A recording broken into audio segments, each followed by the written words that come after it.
Well, ladies and gentlemen, not every day you find a Ford 9-inch for $72 with what looks like ladder bar suspension setup. This is off a 78 Ford Thunderbird. Complete. It's good to go, and if I'm correct, is this steel? Yeah, it's steel. Well, anyways, 4.5 by or 5 by 4.5 bolt pattern, so that's good to go. I may have to, this is 63 inches wide flange to flange. I'll either narrow it, put it in my Shelby, or Chevelle housing 62. Yeah, I'll just put it in my GTO. Why not? Anyways, this is William. These are a couple fun gentlemen. And I'd like to show you his project. He was going to put that 9-inch in a T-bucket, but instead has his hands full with this. Remember that unsafe F100 that I was driving the other day? Well, this is like it, but this is an automatic. Seats already coming apart, but it looked good from afar. But so yeah, everybody out here is hot rodding. You gotta admit, my fingers are freezing cold. Since 95. Yeah, it's been sitting since 95. I could beat that. I used to ride a motorcycle. The plates were expired in 84, 2 years before I was born. Never registered it. Bought it for 150 bucks. But yeah, it is a sport custom. Cool little Ford with a 9-inch rear end. He's gonna put a Crown Vic front end on it and have a badass little truck to ride around, you know? I wonder what he's doing with that. Oh, that's his fuel tank conversion. Putting it in the back, that way he doesn't put it in the front in the cab like it used to be on these things. Well, hope you all enjoyed it, and stay safe out there in all that snow up north. Back to this 9-inch that I bought. 63 inches flange to flange, 4 3/4 bolt circle on 5 half-inch studs. Now the beauty of these 9-inch rear ends, here, come here, take a look, is this is it has the big bearing in it, but down here, show them. There you go. Anyways, these 4 studs, they're little T-bolts. You can see them on the back, but that's all that holds the bearing retainer in. The retainer is this little piece right here that's getting a gap, and then the axles just pull out, so you don't need to disassemble that, pull my axle out, but you need to pull the axles out to disassemble that. That's how it goes. Once you pull the axles out, then I can take the whole center trunk out and put in a different gear ratio. If I'm slow, it'll take me 2 hours. The fastest, again, this is an estimate, but 20 minutes if you're really good.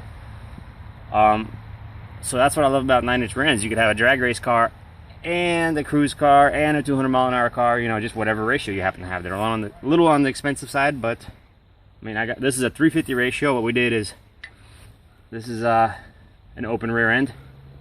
So if you turn one axle while the other axle sits still, you have somebody mark it and tell me how many full revolutions it does when I mark it here. So I'll put it on an identifiable mark.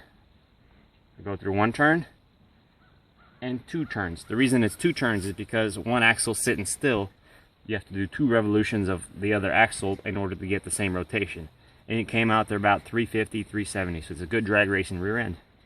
It'll go in my Shelby right here. If it's a 31 spline, and it'll go in the Datsun. I'll cut it down for length, obviously, either way. If it's a 28 spline. If it's a 31 spline, well, I don't know. Actually, it wouldn't really matter because I got to cut and spline it regardless. But we're going to find out how many splines it is, and then you just got to pull it out.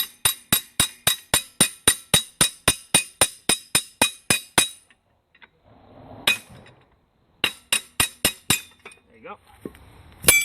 Don't actually hammer on the axle, that's bad juju. Alright. Time to see what we got. These are thick as hell. You mark one? Come here, show them. So I got my fingernail sitting on 1. I'm going to count the rest.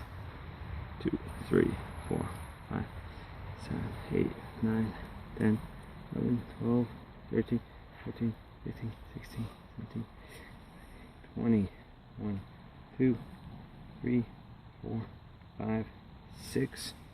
That doesn't sound right. So 1, 2, 3, 4, 5, 7, 8, 9, 10, 11, 12, 14, 15, 16, 17, 18, 19, 20, 1, 2, 3, 4, 5, 6, 7, 8.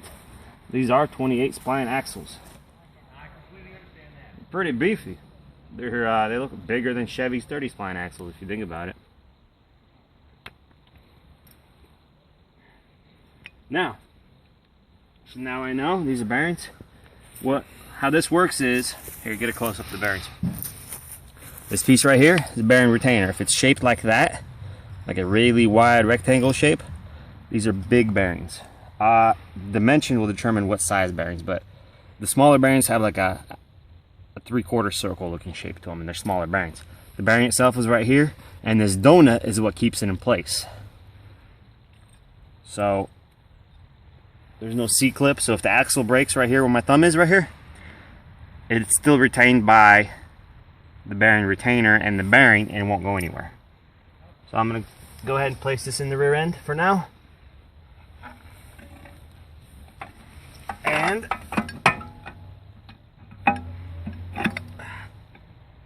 kind of get it thrown on.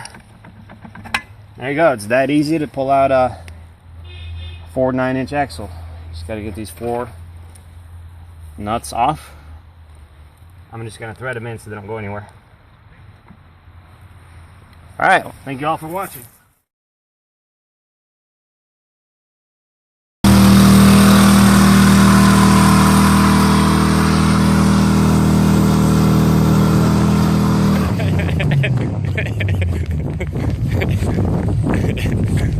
That was fucking crazy.